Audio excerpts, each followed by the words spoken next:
갈라디아서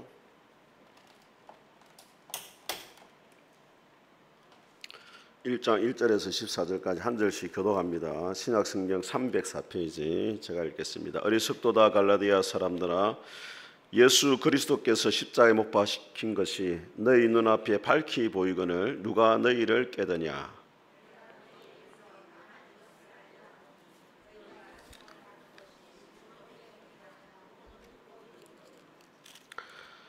너희가 이같이 어리석으냐. 성령으로 시작하였다가 이제는 육체로 마치겠느냐.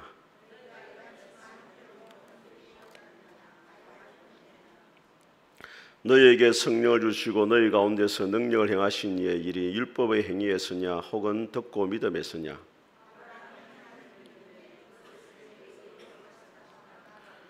그런즉 믿음으로 말미암는 자들은 아브라함의 자손인 줄 알지어다.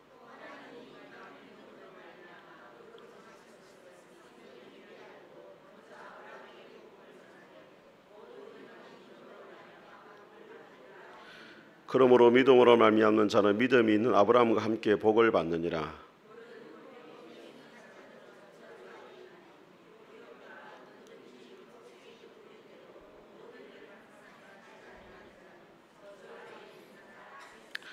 또 하나님 앞에서 아무도 율법으로 말미암아 의롭게 되지 못할 것이 분명하니 이는 의인은 믿음으로 살리라 하였습니다.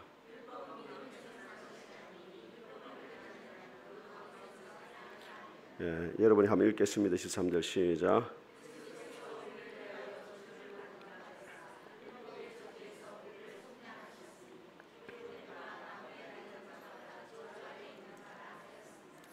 아멘. 14절도 같이 읽겠습니다. 시작. 이는 그리스도 예수 안에서 아브라함의 복이 이방인에게 미치게 하고 또 우리로 하여금 믿음으로 말미암아 성령의 약속을 받게 하려 함이라. 아멘. 우리 앞뒤자 인사하겠습니다. 잘 오셨습니다. 은혜 받으시기 바랍니다. 오늘 갈라디아서 3장 말씀을 우리가 전체적으로 한번 살펴보겠습니다. 이 갈라디아서의 주제는 로마서와 같은 주제입니다. 믿음으로 의롭게 되어진다. 이것이 갈라디아서의 주제인데, 갈라디아서 2장에서 사도 바울이 말하기를 예수님께서 율법으로 구원받는다면 십자가에서 헛되이 죽었느냐 이렇게 말했어요.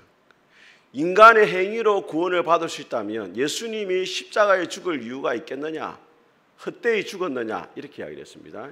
오늘 3장에서는 예수님을 믿음으로 얻게 되어진다는 것을 여러 가지 예를 들어가지고 사도 바울이 증명을 하고 있습니다. 먼저 우리 1절을 같이 한번 읽어보겠습니다. 시작. 어리석도다 갈라디아 사람들아, 예수 그리스도께서 십자가에 못 박히신 것이 너희 눈앞에 밝히 보이거늘 누가 너희를 깨드냐. 자, 바울이 갈라디아 교회 성도들을 향해 가지고 제일 먼저 언급하는 말이 뭐냐면 어리석도다 이렇게 말해요. 어리석도다. 다른 번역에 보니까 정신 나간 자들아 이렇게 이야기해요. 아주 심한 욕입니다. 우리나라로 말하면 제일 안 좋은 욕. 바보를 뭐라고 이야기합니까? 뭐 바보야, 축구야, 이 덩신아 이런 이야기.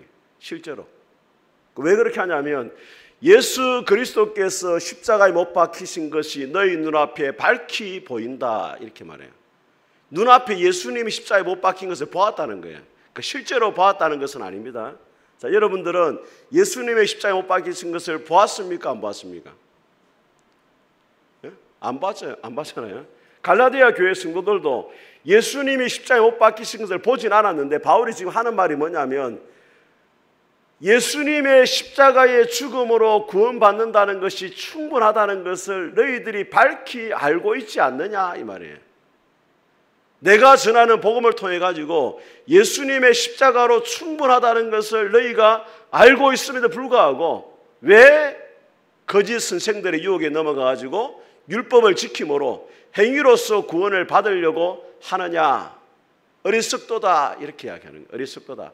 예수님이 십자가에 죽으심으로 모든 죄값을 지불했고 우리를 구원해 주셨는데 너희들이 또 행위로 구원을 받으려고 노력을 하고 있다. 그렇게 이야기를 하는 거예요. 그 이유가 뭐냐면 1절 하반절에 뭐라고 이야기하냐면 누가 너희를 깨드냐. 그럼 여기서 누가는 누구를 말하겠습니까? 사탄을 이야기해요. 사탄. 깬다는 말은 이 성경에 보면은 사탄이 하와를 유혹할 때 말하거든요. 여러분, 이 세상에 가장 완벽한 사람이 누구였습니까? 이 세상에 가장 완벽한 사람.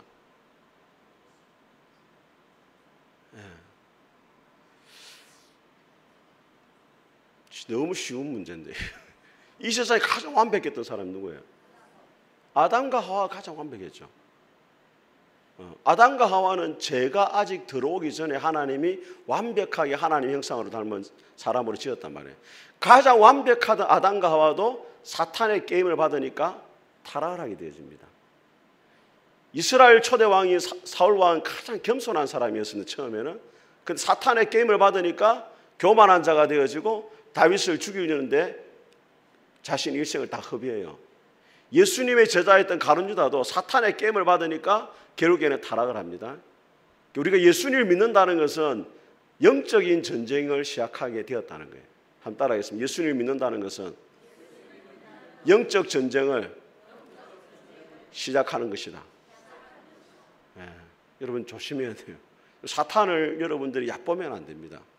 뭐 사탄 귀신하니까 뭐 이렇게 뭐 전설에 관해 나오는 그런 사람으로 생각하고 별로 대수롭게 생각하는데, 가장 완벽했던 아담과 하와도 사탄의 게임을 넘어가니까 타락을 해버리고, 가룟 유다도 예수님의 제자로 선택되었고 베드로도 예수님의 제자로 선택되었지만은 사탄의 게임에서 넘어진 적이 있어요.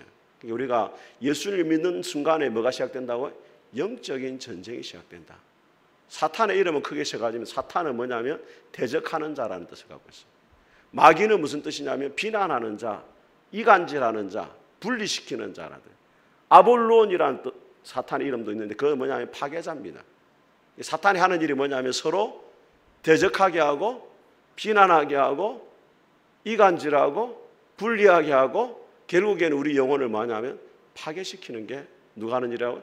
사탄이 하는 일이에요. 그래서 여러분들이 이 사탄의 이 전쟁 가운데 우리가 있다는 걸 기억해야 되는데, 존 파이퍼 목사님이 사탄의 전략을 10가지로 소개를 했는데 그 중에 제가 5가지를 말씀드리겠습니다. 첫째는 뭐냐면 사탄의 전략은 거짓말입니다. 창세기 3장에도 하나님은 선악과를 먹으면 반드시 죽을 것이라 했는데 사탄은 뭐라고 말했어요? 이 선악과를 먹으면 결코 죽지 않는다.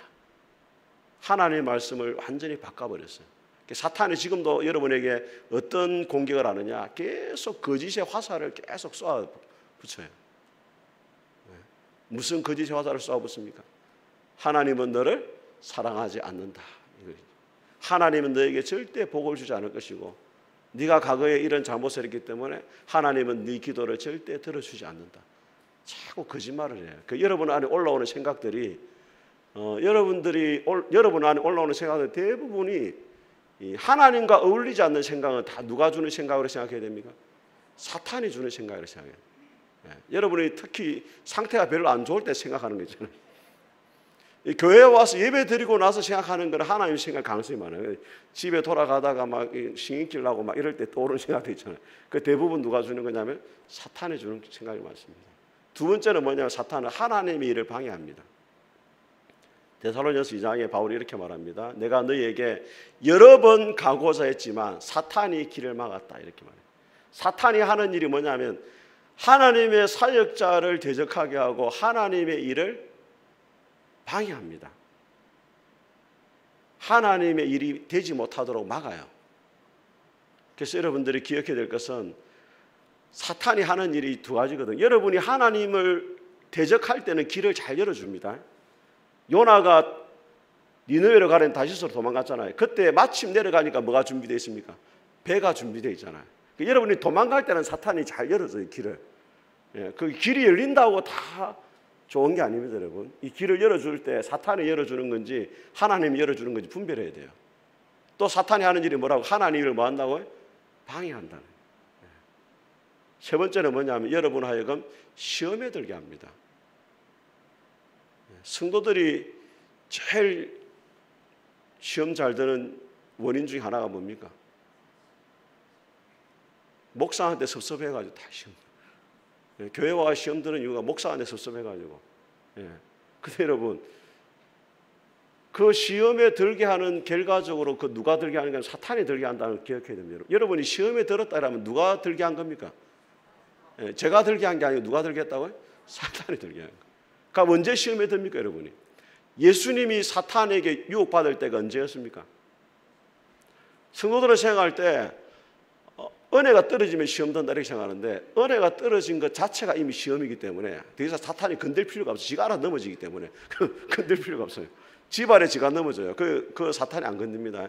예수님이 마태복음 4장에 언제 시험 받았느냐? 3장에 보니까 세례를 받으신 다음에 성령이 임하시고 하나님의 음성이 들립니다. 이는 내 사랑하는 아들이 내 기뻐하는 자다. 그 다음에 성령에 이끌려 40일 금식하러 가고 거기서 사탄에게 시험 받아요. 40일 금식할 때, 은혜가 충만할 때 뭐가 찾아온다고요? 시험이 찾아왔어요. 여러분들이 은혜가 충만하면 시험이 안 온다. 그게 은혜가 충만할 때 시험이 옵니다. 기도 안 할 때 시험 오는 게, 기도 안 하면 이미 시험 들었기 때문에 사탄이 가만히 놔둬도 지가 알아서 다른 사람도 시험 들게 합니다. 그러니까 그거 안 건드려요. 근데 은혜가 충만하면 뭐가 된다고요? 시험 듭니다.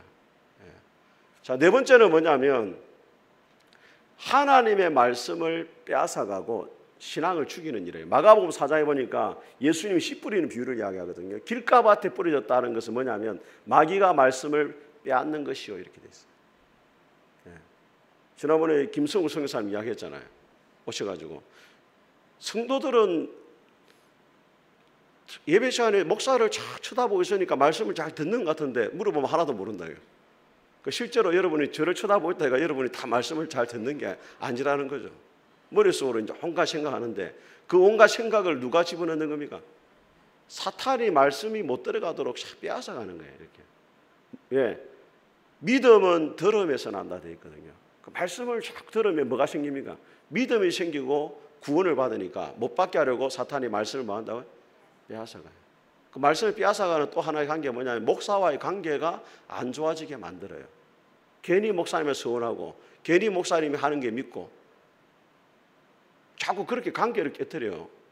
그래서 제가 여러분 솔직하게 이런 말씀 드리는 거는 사실 저도 여러분 마음에 안 들 때 많아요.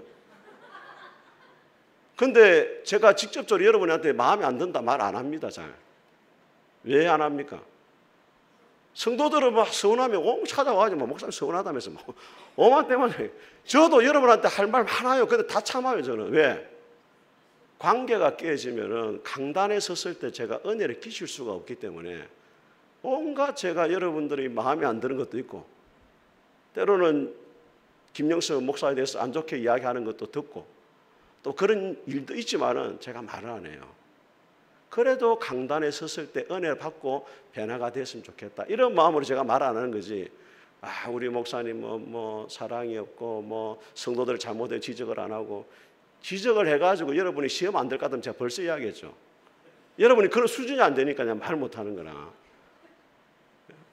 제가 뭐라 해가지고 시험 안 될 사람은 박근혜 씨밖에 없어요. 저는 교회를 떠나지도 못하니까 제가 말할 수 있잖아요. 여러분은 말하면 교회 떠날 것 같고 시험 들 것 같으니까 말을 못 하는 거예요. 여러분 그렇게 기억해야 돼요. 목사가 이렇게 노력하고 있다. 여러분도 웬만하면 시험 들지 마세요. 제 때문에. 다섯 번째 마귀의 전략은 뭐냐면 질병에 걸리게 하는 겁니다. 모든 질병이 다 마귀가 주는 건 아니에요. 그거는 베레아파죠. 베레아파. 근데 사도행전 10장에 보니까 뭐라고 되어 있냐면 하나님이 나사렛 예수에게 성령과 능력을 기름 붓듯 하사 저가 두루다니며 착한 일을 하고 마귀에게 눌린 모든 자를 고치셨다 이렇게 되어 있어요. 그러니까 마귀에게 눌렸다는 말은 질병을 통해 가지고 마귀가 누른다는 거예요. 때로는. 그래서 모든 질병이 마귀로부터 오는 거지만 때로는 사탄이 주는 질병도 있을 수가 있다. 질병 우리를 누를 수가 있다. 그걸 기억하고 예수님 이름으로 대적할 필요가 있어요. 때로는. 모든 게 아닙니다. 여러분. 또 이런 사람들은 아프면 다 마귀들 이렇게 말하면 안 돼요. 그렇지만 때로는 그렇게 공격을 할 수가 있다. 그걸 우리가 기억을 해야 돼요. 예수님이 누가복음에 보게 되어지면 18년 동안 허리를 펴지 못한 여자가 있었어요. 안식일날 고쳐주니까 바리새인들이 뭐라 하거든요. 예수님이 뭐라 말하냐면 18년 동안 사탄에게 매여 있는 자를 고쳐주는 것이 왜 하나님 뜻이 아니겠냐. 그렇게 이야기를 해요. 우리가 그것을 기억해야 된다는 거예요. 자, 오늘 이 사도 바울이 믿음으로 구원받는다에 대해서 이제 예를 들어 설명을 합니다. 우리 2절을 같이 한번 읽어보겠습니다. 2절. 자, 같이 읽겠습니다. 시작. 다만 이것을 알려 하노니 너희가 성령을 받은 것이 율법의 행위로냐 혹은 듣고 믿음으로냐. 자, 믿음으로 구원받는다는 것을 강조하기 위해서 바울이 증거를 드는데 첫 번째 뭐냐면 너희가 성령을 받은 것이 듣고 믿음으로냐 율법을 지킴으로냐. 성령은 누가 받습니까 여러분? 예수님을 믿고 구원받는 사람이 성령을 받는 거예요. 그래서 너희가 성령을 받음이 이 말은 너희가 구원을 받은 것이라고 반대로 말할 수 똑같이 말할 수가 있는 거예요. 너희가 성령을 받은 것이 다르게 말하면 구원받은 것이 듣고 믿음으로냐 율법의 행위로냐 이렇게 말하고 있는 거예요. 여러분 사람이 언제 성령을 받습니까? 사도행전 2장에 보게 되어지면 이렇게 말합니다. 베드로가 오순절날 모인 사람들에게 너희가 십자가에 못 박힌 이 예수를 하나님이 주와 그리스도가 되게 했다 하니까 사람들이 마음에 찔려가 우리가 어떻게 할꼬 하거든요. 그게 베드로가 뭐라고 이야기합니까? 너희가 각각 회개하여 예수 그리스도 이름으로 세례를 받고 제사함을 받으라. 그래야하면 성령을 선물로 받으리라 이렇게 말해요. 예수님을 믿는 자에게 주어지는 것이 뭡니까? 성령님이에요. 예수님은 성령님을 율법을 지키는 자에게 주는 게 아니고 예수님을 믿고 회개하고 하나님께 돌아오는 자에게 뭘 주신다고요? 성령님을 주시는 거예요. 여러분은 성령님을 받았습니까? 안 받았습니까? 예, 제가 어제 밤 11시에 뭐가 샥 소리가 들리면서 막 건물이 무너진 소리 들리더라고요. 저는 이 붙어있는 벽돌이 떨어진 줄 알았어요. 비가 많이 와가지고. 그걸 밖에 나가보니까 소나무가 완전히 막 쓰러져 있다. 하나가 쓰러진다. 오늘 아침에 보니까 2개가 쓰러졌더라고요. 하나가 쓰러지면서 하나를 치가 2개가 쓰러졌어요. 그래서 그 피해 사진을 갖다 올렸더니 어느 목사님 그래. 이야 김영선 목사 기도해가지고 소나무 득벌이 뽑았다 이랬는데 큰 부흥용했다. 제가 뽑은 게 아니고 그 옛날에 그런 말이 있었어요. 소나무를 뽑아야 성령 받는다 이런 말이 있었거든요. 기도를 근데 이제 소나무 뽑아야 성령 받는 게 아니고 고린도서 12장에 뭐라 말하냐면 누구든지 성령으로 아니하고서는 예수를 주시라 할 수 없고 저주할 수 없고 성령으로 아니고서는 예수를 주시라 할 수 없다. 성령님이 오셔가지고 예수를 믿게 한단 말이에요. 다르게 말하면 이미 예수를 믿었다는 것은 우리 안에 누가 계시는 겁니까? 성령님이 계시는 거예요. 믿습니까 여러분? 그러니까 여러분 성령을 받았습니까? 네, 성령을 받았어요. 그런데 성령을 받았지만 성령이 충만한 상태로 있는 분이 있고 자아가 충만한 사람이 있어요. 그 둘은 달라요. 예, 여러분은 성령 충만할 수 있기를 주의 이름으로 축복합니다. 예, 우리 3절을 다시 한번 읽어보겠습니다. 3절, 4절까지 같이 읽겠습니다. 시작. 육체로 마치겠느냐? 너희가 이같이 많은 괴로움을 헛되이 받았느냐? 과연 헛되냐? 5절도 읽겠습니다. 너희에게 성령을 주시고 너희 가운데서 능력을 행하신 이의 일이 율법의 행위였으냐 혹은 듣고 믿음했으냐? 자, 성령으로 시작할 때 육체로 마신단 말은 예수를 믿음으로 성령을 받아 구원을 받았는데 또다시 구원을 받기 위해서 육체의 노력을 하려고 하느냐 그런 이야기예요. 그리고 너희들이 기적을 많이 경험했는데 그 기적이 믿고 복음을 믿고 받아들였기 때문이냐 아니면 율법을 지켰기 때문이냐 다시 이야기해요. 앞에는 성령 받은 것이 믿음으로냐 행위로냐, 이제는 기적을 경험한 것이 믿음으로 된 거냐 율법의 행위냐. 자, 여러분 예수님이 땅에 계실 때 많은 기적을 베풀었잖아요. 병자를 고쳤잖아요. 공통점이 딱 2가지가 있어요. 제가 조사를 해보니까 병자들이 고침받은 이유가 뭡니까? 왜 고침받았어요? 하나님 앞에 봉사를 많이 하고 고침받은 게 아니에요. 헌금을 많이 하고 고침받은 게 아니에요. 율법을 지켜 고침받은 게 아니에요. 병자들이 고침받을 때 예수님이 딱 하는 말씀이 있어요. 무리를 보고 불쌍히 여겼다. 첫째는 뭐라고? 예수님이 불쌍히 여겨요. 여러분들 하나님이 불쌍히 여기면 은혜가 있는 줄 믿습니다. 또 하나는 뭐냐면 예수님이 병자를 고칠 때마다 하는 말씀이 있어요. 네 마음대로 될지어다 이렇게 안 하고 뭐라고 이야기해요? 네 믿음대로. 첫째는 하나님이 불쌍히 여기셔야 되고 그다음 뭐예요? 네 믿음대로 되라 이야기해요. 그러니까 오늘 바울이 말하는 것은 갈라디아 교회 교인들도 기적을 많이 경험했는데 율법의 행위로 된 게 아니고 뭐라고요? 믿음으로 된 거예요. 예수님을 믿으니까 기적이 일어나는 게 삶 가운데. 마가복음 16장에도 말씀합니다. 제가 기도할 때마다 말하잖아요. 믿는 자에게 이러한 표적이 따르리니 저희가 내 이름으로 귀신을 쫓아내고 새 방언을 말하고 뱀을 집으며 무슨 독을 마실지라도 해를 받지 아니하고 병든 자에게 손을 얹은즉 나으리라. 믿는 자에게 이러한 표적이 따른다 했어요. 믿는 자에게. 그러니까 기적이 일어나는 것도 율법을 지킴으로가 아니고 뭐 때문이라고요? 예수님을 믿음으로 되는 거예요. 바울이 믿음이 얼마나 중요하냐. 예수님을 믿음으로 구원받는 자에게 성령도 임하게 되어지고 기적도 일어나게 되는 것이다. 율법을 지킴으로 구원받는 것이 아니다. 강조를 하고 있는 겁니다. 저는 여러분들이 예수님 믿음으로 여러분의 삶 가운데도 기적이 일어날 수 있기를 주의 이름으로 축복합니다. 자, 우리 6절과 7절을 더 읽어보겠습니다. 시작. 아브라함이 하나님을 믿음에 그것을 그에게 의로 정하셨다 함과 같으니라. 그런즉 믿음으로 말미암은 자들은 아브라함의 자손인 줄 알지어다. 자, 여러분 유대인들이 가장 존경하는 사람이 아브라함이거든요. 그런데 하나님이 오늘 뭐라고 이야기하냐면 아브라함도 믿음으로 구원을 받았다는 거예요. 아브라함이 믿음으로 구원받은 것이 언제 나오냐면 창세기 15장에 나옵니다. 창세기 15장에 하나님 아브라함을 밤하늘에 밖으로 데려나와가지고 밤하늘을 보게 하면서 네 자손이 하늘의 별과 같이 될 것이다. 그때 아브라함 나이가 몇 살이었습니까? 80세였습니다. 예, 저 나이만 해도 좀 가능성이 있습니다. 아직까지. 근데 80세고 살아 나이는 몇 살이에요? 70세입니다. 예, 70 노인 데리고 와가지고 네 자손 하늘 별과 같이 되겠습니까? 근데 아브라함이 불가능한 일이지만 믿었단 말이에요. 그러니까 성경에 뭐라 되냐? 아브라함이 믿음의 의로 여기셨다. 아브라함 믿음으로 구원받는다는 하나의 샘플로 보여줬어요. 왜 그러면 그 사건을 보여줬느냐? 앞으로도 아브라함처럼 하나님을 모르는 이방인들도 율법을 지킴으로 구원받는 것이 아니고 예수님을 믿음으로 구원받는다는 것을 보여주기 위해서 하나의 샘플로 유대인들이 가장 존경하는 누구를 예를 들어서 아브라함을 예를 들어 보여주므로 유대인들아 너희 조상 아브라함도 믿음으로 구원을 받았으니까 율법을 지키려고 하지 말고 구원받으려 하지 말고 하나님을 믿음으로 구원받는다는 이 복음의 진리를 받아들여라 이렇게 말하는 거예요. 우리 8절과 9절도 같이 한번 읽어보겠습니다. 시작.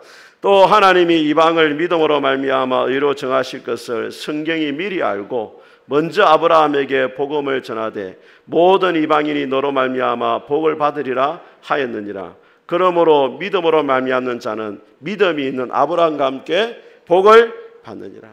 하나님이 믿음으로 구원받는 것을 미리 알고 미리 그 일들이 일어날 걸 알고 하나님이 아브라함을 들어가지고 믿음으로 구원받겠다는 거예요. 그러니까 믿음이 있는 자는 아브라함과 함께 뭘 받는다고요? 복을 받는다. 무슨 복을 받는다는 거예요? 구원받는다 이 말이에요. 따라합니다. 영적인 복 가운데 가장 큰 복은 구원받는 거다. 아브라함과 함께 복을 받는다 하니까 여러분 이 물질을 말하는 게 아닙니다. 이건 구원을 받는다는 거예요. 믿음으로 아브라함처럼 구원의 복을 받는다 이 말이에요. 그러면 여러분 왜 하나님은 믿음으로 구원받는다는 것을 이렇게 강조를 하고 있느냐? 10절을 같이 한번 읽어보겠습니다. 10절 시작. 무릇 율법 행위에 속한 자들은 저주 아래 있나니 기록된 바 누구든지 율법책에 기록된 대로 모든 일을 항상 행하지 아니하는 자는 저주 아래 있는 자라.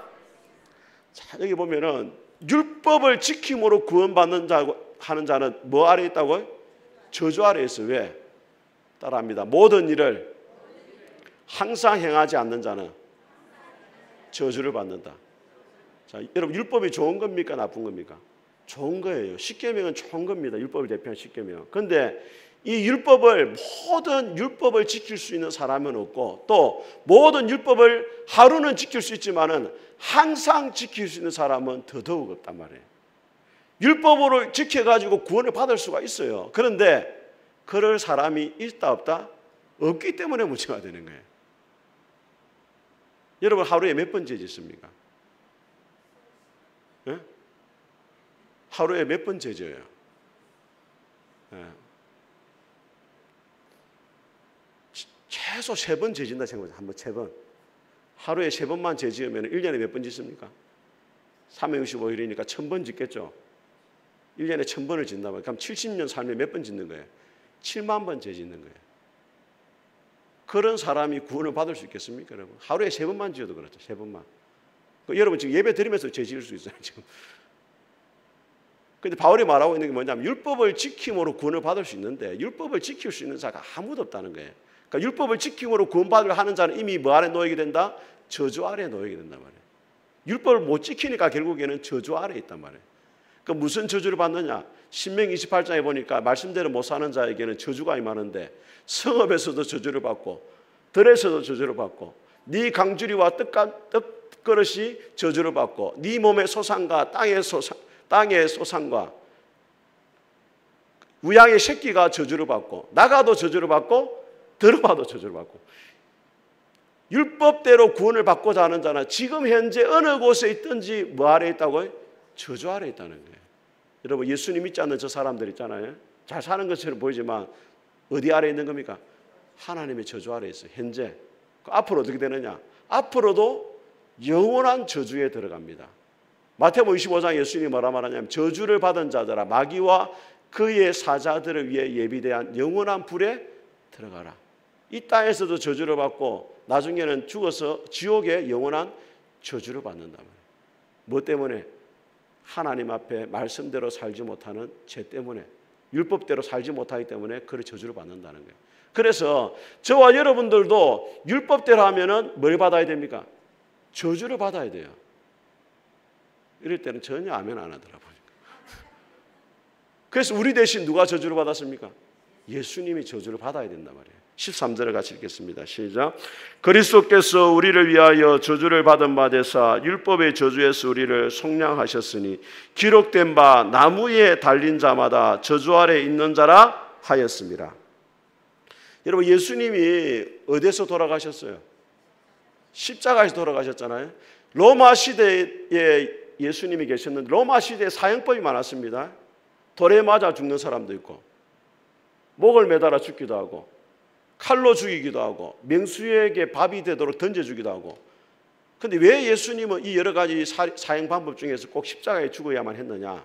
오늘 뭐라고 이야기하냐면 따라합니다. 나무에 달린 자마다 저주를 받은 자다. 구약시대에 저주를 받은 자는 바로 돌로 쳐 죽이지 않고 바로 무덤에 들어가지 않고 나무에 매달았어요. 죽고 난 다음에. 왜? 이 사람은 저주를 받은 자라는 것을 보여주기 위해서. 예수님이 십자가에 죽었다는 십자가가 중요한 게 아니고 뭐가 중요한 거냐면 나무가 중요한 거예요. 예수님이 어디에 돌아가셨다고요? 나무 위에. 그 말은 무슨 말이에요? 우리 대신 뭘 받았다? 하나님의 저주를 받았다는 것을 보여주는 거예요. 그래서 예수님이 나무로 만드신 십자가에 돌아가신 거예요.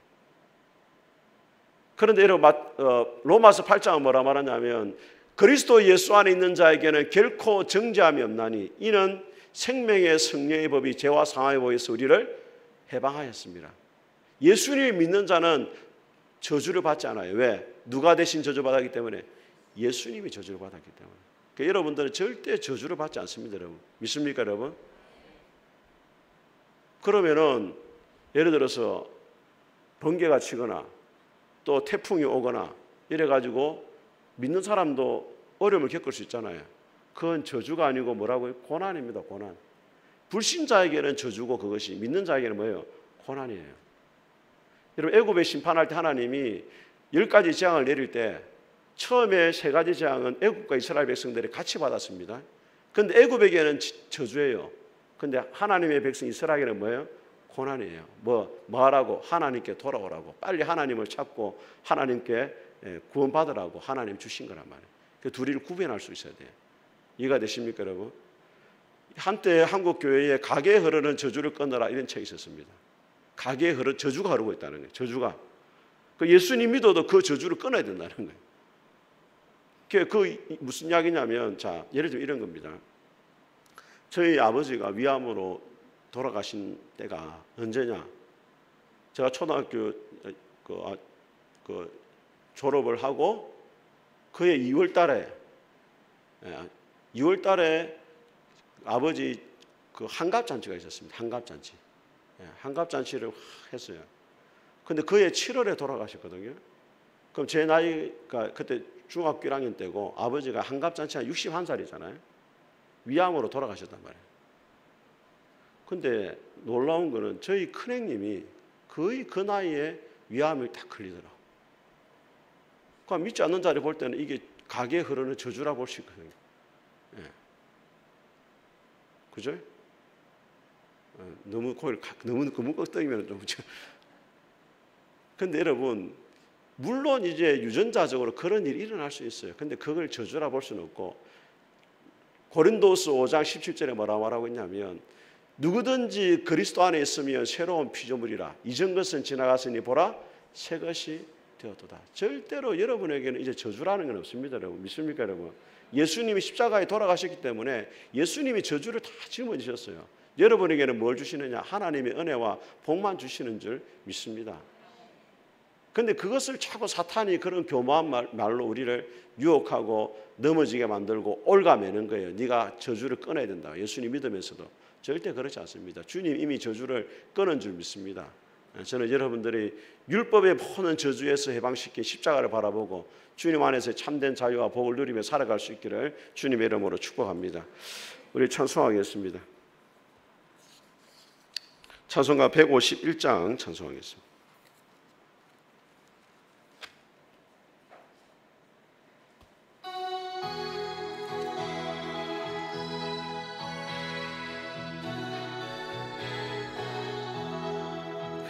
만왕의 왕 내 주께서 고쳐나겠나. 이 벌레 같은 날 위에 그 보혈을 흘려 십자가 십자가 십자가 십자가 내가 처음 볼 때에 나의 맘의 긴 고통 사라져. 오늘 믿고서 내는 밝았네. 참 내 기쁨 영원한 주 십자가